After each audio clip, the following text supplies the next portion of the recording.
Assalamualaikum warahmatullahi wabarakatuh. Perkenalkan, nama saya Muhammad Syahbani dengan NRP 11 2019 075. Nama saya Muhammad Lutfi Dinar dengan NRP 11 2019 080. Di sini kami akan menjelaskan mengenai apa itu etika, profesi, dan kode etik beserta contoh kasusnya.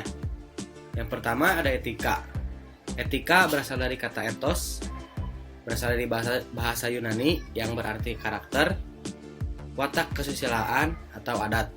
Sebagai suatu subjek, etika akan berkaitan dengan konsep yang dimiliki oleh individu ataupun kelompok untuk menilai apakah tindakan-tindakan yang telah dikerjakannya itu salah atau benar, lalu baik atau buruk. Nah, kemudian ada arti lain dari etika profesi. Etika profesi adalah sikap etis sebagai bagian integral dari sikap hidup dalam menjalani kehidupan sebagai pengemban profesi. Hanya pengemban profesi yang bersangkutan yang dapat atau yang paling mengetahui tentang apakah perilaku dalam mengemban profesi memenuhi tuntutan etika atau tidak. Ada dua macam etika yang harus kita pahami bersama dalam menentukan baik dan buruknya perilaku manusia. Yang pertama ada etika deskriptif, yang kedua ada etika normatif. Etika deskriptif yaitu etika yang berusaha meneropong secara kritis dan rasional sikap dan perilaku manusia dan apa yang dikejar oleh manusia dalam hidup sebagai sesuatu yang bernilai. Etika deskriptif memberikan fakta sebagai dasar untuk mengambil keputusan tentang perilaku atau sikap yang mau diambil. Sedangkan etika normatif yaitu etika yang berusaha menetapkan berbagai sikap dan pola perilaku ideal yang seharusnya dimiliki oleh manusia dalam hidup ini, sesuatu yang bernilai.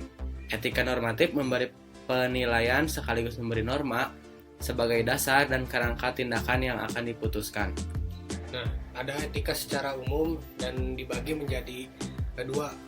Ada secara umum dan secara khusus. Yang pertama, etika secara umum berbicara mengenai kondisi-kondisi dasar, bagaimana manusia bertindak secara etis, bagaimana manusia mengambil keputusan etis, teori-teori etika, dan prinsip-prinsip moral dasar yang menjadi pegangan bagi manusia dalam bertindak serta tolak ukur dalam menilai baik atau buruknya suatu tindakan. Etika umum ini dapat dianalogikan dengan ilmu pengetahuan yang membahas mengenai pengertian umum dan teori-teori. Kemudian ada etika khusus.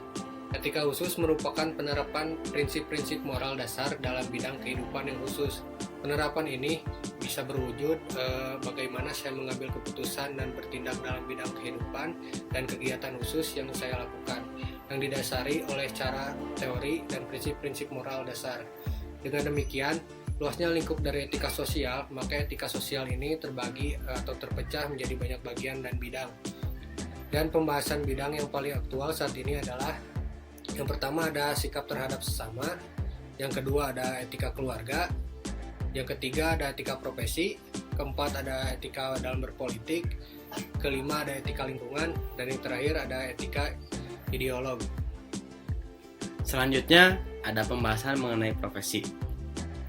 Profesi adalah pekerjaan yang dilakukan sebagai kegiatan pokok untuk menghasilkan nafkah hidup dan yang mengandalkan suatu keahlian. Jika berbicara profesi, maka ada yang namanya profesional.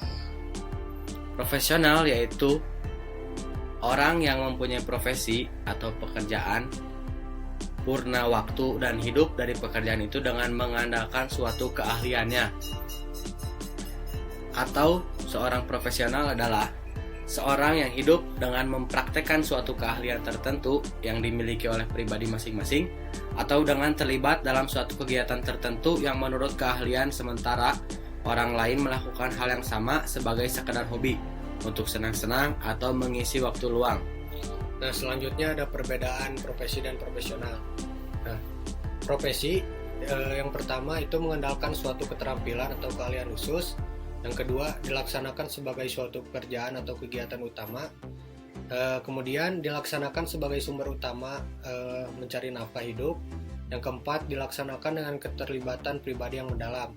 Sedangkan profesional adalah orang yang tahu akan keahlian dan keterampilannya, kemudian meluangkan seluruh waktunya untuk pekerjaan atau kegiatan itu. Yang ketiga, hidup dari situ. Dan yang keempat, bangga akan pekerjaannya. Selanjutnya ada peranan etika dalam profesi. Yang pertama, nilai-nilai etika itu tidak hanya dimiliki satu atau dua orang atau segolongan orang saja, tetapi milik setiap kelompok masyarakat. Bahkan, kelompok yang paling kecil yaitu keluarga sampai pada suatu bangsa. Dengan nilai-nilai etika tersebut, suatu kelompok diharapkan akan mempunyai tata nilai untuk mengatur kehidupan bersama.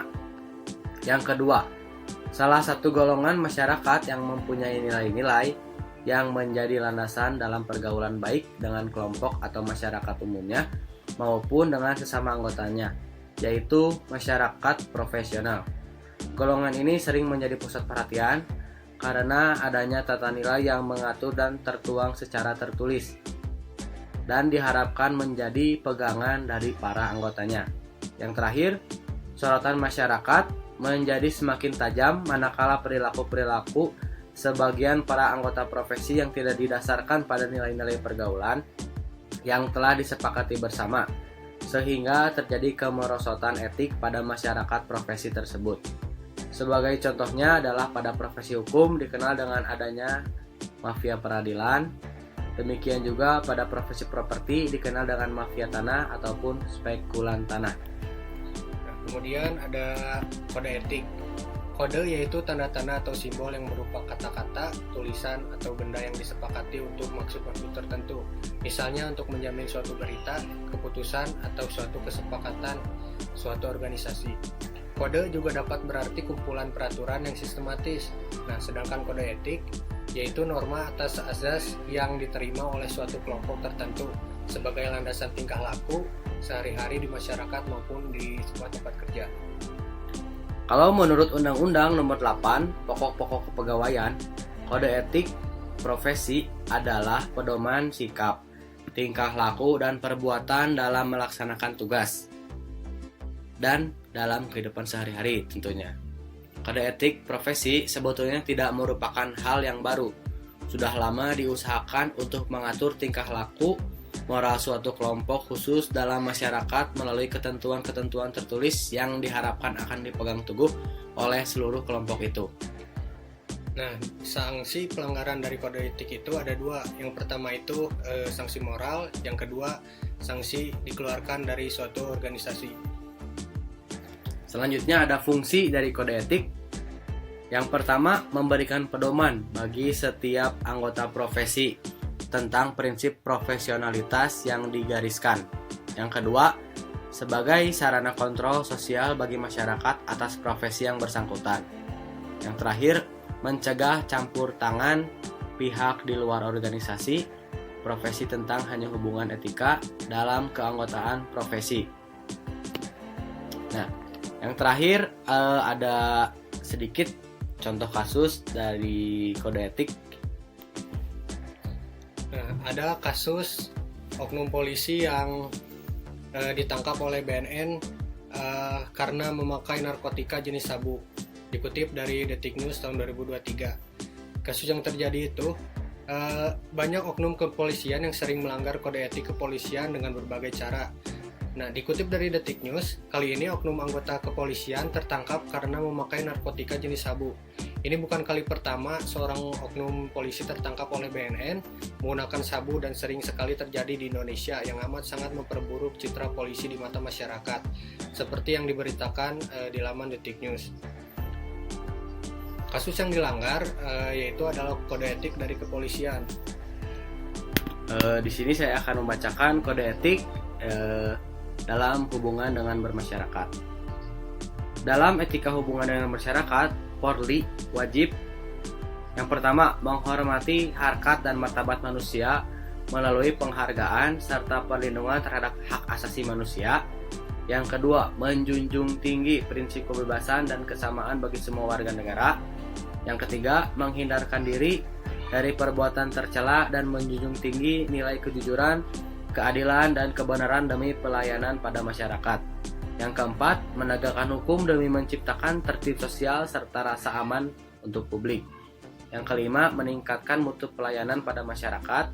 Dan yang terakhir, melakukan tindakan Pertama, kepolisian sebagaimana yang diwajibkan dalam tugas kepolisian, baik sedang bertugas maupun di luar tugas. Nah, berikut sudah kami paparkan apa itu etika profesi dan kode etik profesi beserta contohnya. Mungkin sekian yang dapat kami sampaikan. Mohon maaf atas segala kekurangannya. Wassalamualaikum warahmatullahi wabarakatuh.